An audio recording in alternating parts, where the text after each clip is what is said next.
फिर उसके बाद उससे भी बातचीत मेरी बंद हो गई। फिर उसके बाद जब मैं बैंगलोर गई इवेंट का काम करने, उस टाइम लास्ट टाइम था कि मैंने उसे गाली दी। उस टाइम मैंने अपनी तरफ से ब्रेकअप कर लिया था। उसने तो बहुत पहले कर लिया था, मैंने उसके बाद उसे छोड़ा। जब मुझे लगा ना भाई, ना बाप साथ दे रहा है, ना वो बंदा साथ दे रहा है, मुझे सबसे ज़्यादा जिस पे ज़्यादा ट्रस्ट था, जिसको मैं अपना सब कुछ मान बैठी थी, तो फिर मैंने बोला कोई फ़ायदा नहीं है ऐसे इंसान के पीछे भाग के, जिसको मैं नज़र ही नहीं आ रही, जिसके लिए मैं इतनी भटक दी, जिसके लिए मैंने अपना घर छोड़ दिया था। अब उस इंसान को मेरी कोई फ़िक्र ही नहीं है, तो फिर मैं फ़िक्र करके क्या करूँगी? मैं ही पागल हूँ यानी कि। फिर मैंने धीरे-धीरे अपने आप को पीछे हटा लिया। फिर मैंने उसको लास्ट टाइम गाली दी, बोला मैं तुझे तेरी औकात दिखाऊँगी, मैं तुझे बताऊँगी। ये बोल दिया था मैंने, वरना तू अपने आप को ज़्यादा कहीं का हीरो समझता है, वरना तेरे जैसे 36 है मेरे पीछे। फिर उसके बाद जब दिल्ली आई, बहुत डेटिंग-शेटिंग की, उसको खूब जलाया-वलाया। फिर 2 महीने बाद जानबूझ के फ़ोन लगाया, जानने के लिए उसकी मनोस्थिति क्या है। फिर फ़ोन किया, फिर फ़ोन उठाता है, बोलता है, "तूने तो 2 महीने में अपने रंग बदल लिए, ऐसा कर लिया, वैसा कर लिया।" मैंने बोला, "अच्छा, रंग मैंने बदले हैं, आपने नहीं बदले।" मैंने बोला, "तुमने रंग बदले तभी तो मैंने बदले ना।" मैंने बोला, "तुमने शुरू में अपनी औकात दिखाई, फिर मैंने भी दिखा दी, बस बात खत्म हो गई। तू ये कर रही है, वो कर रही है, किस-किस के साथ घूम रही है।" मैंने बोला, "मेरी पर्सनल लाइफ़ है, अब हम किसी रिलेशन में नहीं है।" मैंने बोला, "मेरे जो दिल में आएगा, मैं वो करूँगी।" मैंने बोला, "तुम कोई भी नहीं होते मुझे कुछ बोलने वाले।" बिल्कुल। मैंने बोला, "जो था वो ख़त्म।" मैंने बोला, "जो तुम्हारा हक था ना, तुम सब कुछ खो चुके हो।" फिर वही, उसके बाद एंड हो गया उसका और मेरा रिलेशन का। उसके बाद मैं उसे आज तक मुँह नहीं लगाती। वो आज तक कोशिश करता है मेरी ज़िंदगी में वापस आ जाए, बट मैं नहीं। जिसको एक बार छोड़ दिया, तो छोड़ दिया। जिससे नाता तोड़ दिया, तो तोड़ दिया। दोनों के बीच के रिलेशन कैसे थे पहले? रिलेशन अच्छे थे, 2 साल सब कुछ बहुत अच्छा था। बिगड़ा कब? जब मैं सीरियस हुई, जब मैंने शादी के लिए उसको बोला। खराबी वहीं से स्टार्ट हुई है। मतलब अच्छा था रिलेशन? सब कुछ अच्छा था, अंडरस्टैंडिंग, हर चीज़ केयरिंग, सब कुछ अच्छा था। बिगाड़ वहीं से शुरू हुई हमारी। मतलब बहुत अच्छा चल रहा है। सब कुछ बहुत अच्छा था, पर लास्ट में बहुत गंदी तरीके से भी सब खराब हुआ। शुरू में जितना अच्छा था, लास्ट में उतनी खराबी भी आई। और फिर लास्ट में मैंने सोच लिया, मैंने बोला ऐसे बंदे के पीछे कोई फ़ायदा नहीं है। इसको अपनी मतलब के सिवाय, अपनी चीज़ के सिवाय कुछ नहीं दिखता।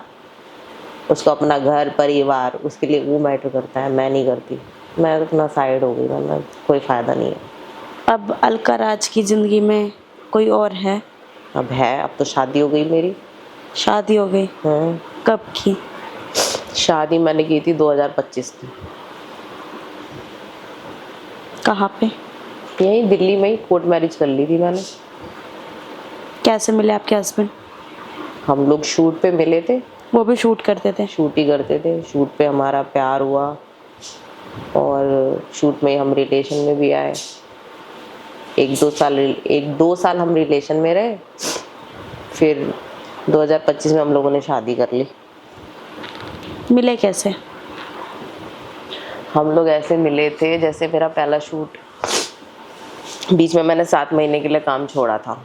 जब स्टार्टिंग मेरा फेज़ था, तो